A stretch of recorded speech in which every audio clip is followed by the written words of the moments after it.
Soy coordinadora de programas en Chicas en Tecnología y quería arrancar primero agradeciendo el espacio y qué difícil hablar después de todos estos paneles y todas estas presentaciones, pero voy a hacer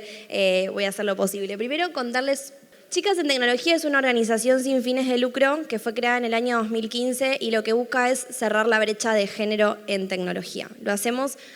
dando programas a chicas adolescentes para específicamente aprender programación, pero yo eso se los voy a contar un poquito más adelante. Lo que nos pasaba era, cuando empezamos en el 2015, nosotras queríamos poder medir si el impacto, si nuestros programas tenían impacto en las chicas y si lo que estábamos haciendo iba por el buen camino o si había que recalcular. Y la realidad era que nos dimos cuenta que en ese momento nos faltaban datos porque nos encontrábamos repitiendo una y otra vez datos que venían de otros lugares.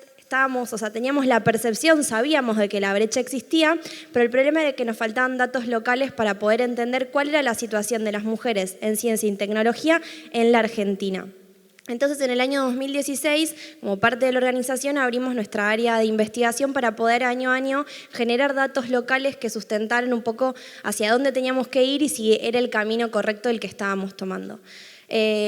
Durante todo el año 2018, Durante todo el año 2018, junto con el BID-INTAL, hicimos una investigación para entender cuál era la situación de las mujeres en las carreras de ciencia, tecnología, ingeniería y matemática, comúnmente conocidas como las CETIM o las STEM en inglés. Fue un estudio, una investigación cuantitativa y cualitativa. Para lo cuantitativo utilizamos una base de datos del Ministerio de Ciencia, Cultura y Tecnología. Analizamos más de 1.770 títulos, 81 universidades, 3 institutos universitarios y la información es correspondiente a los años entre el 2010 y el 2016. Para la parte cualitativa lo que hicimos fue hacer 4 grupos focales con mujeres menores de 35 años y 13 entrevistas en profundidad con mujeres mayores de 35 años. Lo que nosotros queríamos entender era, más allá de entender cuál era la representación numérica, cuáles eran las situaciones y las experiencias de vida que estas mujeres habían tenido al pasar por sus carreras en estas profesiones y cómo había sido su inserción laboral.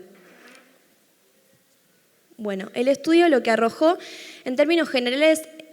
del universo de estudiantes de la CETIM, el 33% de todo ese universo son mujeres, contra el 67% que corresponde a los varones. Pero también, si analizamos el tipo de titulación que eligen las mujeres, de ese 33%, el 23% elige la ingeniería contra un 45% que optan por carreras de licenciatura. El 30% restante son carreras de pregrado. Y esto es un poco lo que comentaban también en el panel anterior, que cuando lo contaban me hacía acordar de eso de que cuando estaban estudiando en carreras de licenciatura y lo pasaban a hacer ingenierías, habían empezado a descender. Bueno, esto es una representación también de lo que pasa acá. Esto responde a varios estereotipos, que eso también lo analizamos en la parte cualitativa. Elegí solo estos 2 porcentajes, la investigación es mucho más amplia, investiga todo el recorrido de las mujeres en cuestión cuantitativa, pero por una cuestión de tiempo me era imposible incluirlos. Pero en la parte cualitativa lo que es interesante es a la hora de las chicas, de las mujeres, cuando se acordaban del momento en que habían tenido que elegir la carrera que habían elegido, se les había presentado una serie de obstáculos que tenían que ver, por un lado, con la recepción familiar en el núcleo familiar de cuando ellas decían quiero estudiar ingeniería en algo, quiero estudiar ciencias de la computación. Las respuestas se repetían en que ¿por qué no estudiaban otra cosa? Que esas eran carreras de varones, que iban a estar siempre todo el tiempo rodeadas de varones, que eran carreras muy difíciles, que por qué no estudiaban otras carreras más afines o más sencillas o que pudieran tener una mejor transición. No solo pasaba en su familia, sino que también las mujeres nos contaban que eso también le pasaba cuando iban a hablar con docentes en la escuela para pedirles consejos respecto a lo que querían estudiar y que les pudieran aconsejar dónde hacerlo, la respuesta era la misma. Cuando pasamos a lo siguiente, que es una vez que estas mujeres superan esas barreras, esos estereotipos que habían estaban presentes fuertemente en su adolescencia y efectivamente se empiezan a estudiar las carreras de ciencia, los estereotipos siguen estando presentes y lo que empieza a pasar es que el ambiente de la universidad o de los institutos universitarios o donde ellas se hayan formado empiezan a ser espacios hostiles, en donde la discriminación y los sesgos están continuamente presentes. De las entrevistas y de los grupos focales nos contaban experiencias que realmente las sentíamos, son lastimosas y muy tristes, de docentes que por ahí, primero, siendo solo 2 mujeres estudiando en el aula, una aula con 40 estudiantes, siendo solo 2 o 3 mujeres, y situaciones en donde el docente les preguntaba específicamente a ellas si habían entendido, porque si ellas habían entendido, el resto del curso efectivamente había entendido, o situaciones en donde a ellas no le respondían las preguntas que hacían cuando ellas levantaban la mano, las ignoraban absolutamente porque creían que no iban a entender, se lo decían manifiestamente, no te voy a responder porque no lo vas a entender, y en cambio a sus compañeros varones sí. Pero cuando superan, se reciben, que aparte de la parte cuantitativa lo que nos indica es que a las mujeres les lleva más tiempo recibirse, que tienen un porcentaje de reinscripción más alto porque se les vencen las materias por no presentarse a rendir y eso genera que tengan que reinscribirse. Cuando efectivamente se reciben y se insertan en el mercado laboral, esos espacios hostiles y esos sesgos, esas discriminaciones permanecen. Y no solo permanecen, sino que siguen poniendo obstáculos y frenando su desarrollo profesional. Lo que encontramos es, segregaciones de tipo horizontal y vertical, lo que también sucede en otros ámbitos del trabajo, lo del techo, el comúnmente llamado techo de cristal, en donde las mujeres no pueden acceder a los cargos jerárquicos, contarnos situaciones en donde, nos contaban en estas entrevistas y en estos grupos, situaciones en donde las decisiones sobre quién iban a ascender se decidían en el partido de fútbol el miércoles a la noche, entonces primero ellas no participaban porque no estaban invitadas al partido de fútbol y segundo, muchas nos contaban todo lo que venimos hablando de que tenían responsabilidades familiares, ellas debían volver al hogar, hacerse cargo de las tareas del hogar y no podían participar en eso, entonces muchas veces pasaba que se quedaban afuera de esas decisiones importantes. Y también lo que ellas reconocen es que en estos ámbitos, aquellas que habían podido ascender, que habían podido formar su